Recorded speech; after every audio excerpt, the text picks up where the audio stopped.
The following program contains strategic gardening terminology.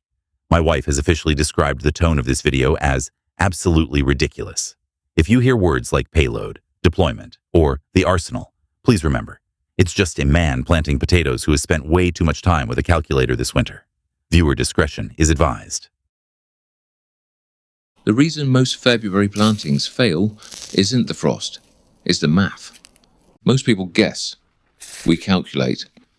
Today, we deploy a precise 539-gram payload into Zone 4 to secure the first calorie harvest for the 2026 campaign. Calibrated staging, direct injection planting. Success isn't luck, it's data.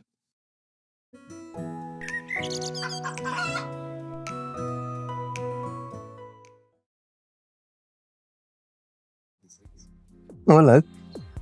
Oh. Suppose I better do a talky thing. Don't do these. Right, so.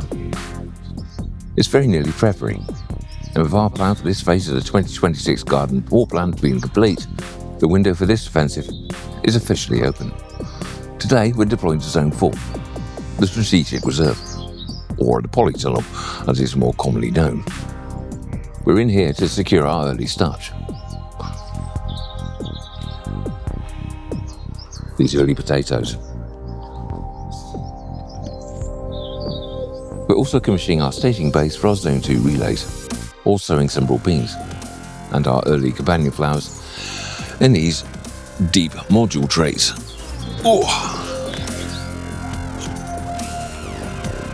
So, we've calculated our payload.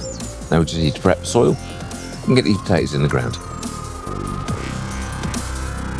Right, so now that horrible attempt at speaking to the camera is out the way, let's get back to the normal, proper narration and move into the staging area of Zone 4.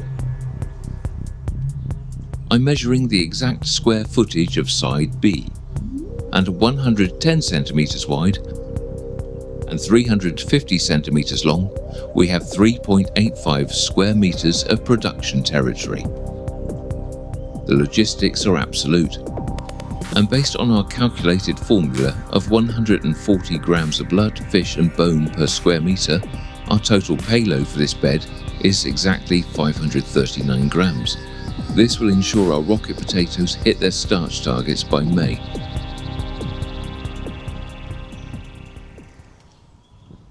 Back at the arsenal, and we're drawing our slow release foundation. This is the primary fuel that drives the early establishment of the root system. Calibration is non-negotiable. We zero the scales at the path station before every draw. Precision here prevents waste in the field. Okay, so we're drawing the primary payload for our Side B offensive. 539 grams of blood, fish and bone. In our war plan, guessing is a logistical liability. We need to weigh this out to the exact gram to ensure we are hitting our target concentration of 140 grams per square meter. By hitting the 539 grams precisely, we eliminate waste and prevent nutrient runoff. We are ensuring that every penny spent and every gram applied is converted directly into calorie production. This isn't just fertilizer, it's a balanced, slow-release energy source. The blood provides the immediate nitrogen for early leaf vigor, while the fish and bones supply the phosphorus and potassium required for deep, resilient root architecture. This integration phase is where I'm incorporating that organic base payload directly into the cover of homemade compost that I added a few weeks ago, ensuring the growing medium itself is fully saturated with slow-release fuel. I've marked a stick with 12 inches spacing to use as a guide. Then it's down on my knees to dig to the required deployment depth of 15 centimeters. Now what you don't see here, and because I somehow forgot to press start on both cameras, to maximize the early offensive, I added a secondary injection. A direct small dressing of blood, fish and bone at the base of every hole. This provides each unit with an immediate nutrient boost as they bridge into the soil. Then, we just cover them over and give them a good watering in.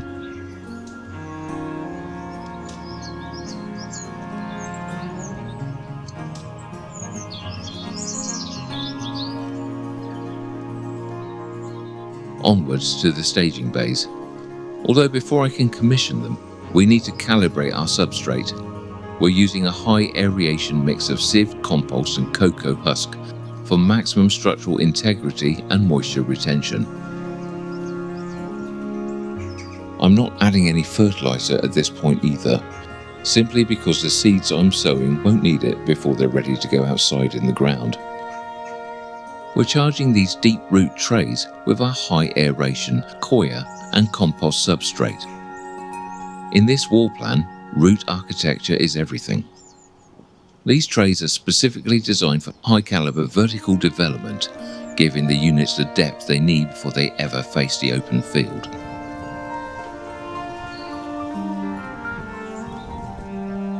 Let's analyse the unit itself. The broad bean is a cold hardy, high protein asset. Looking at the internal blueprint, we see a massive energy reserve. These seeds are heavy hitters, preloaded with enough fuel to push through the soil even in the low light, low temperature conditions of early February. Each bean is placed scar side down to optimize the orientation of the primary root.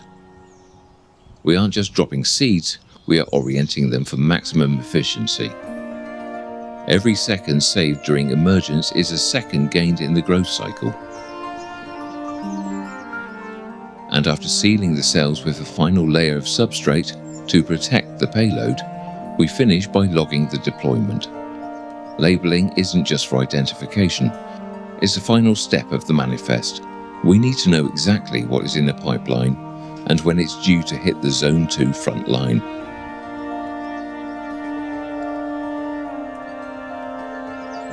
Relay Unit 1 moved to the finished staging bench. This module tray is now officially commissioned into the 2026 production cycle. Phase 1 of the Vanguard is secure.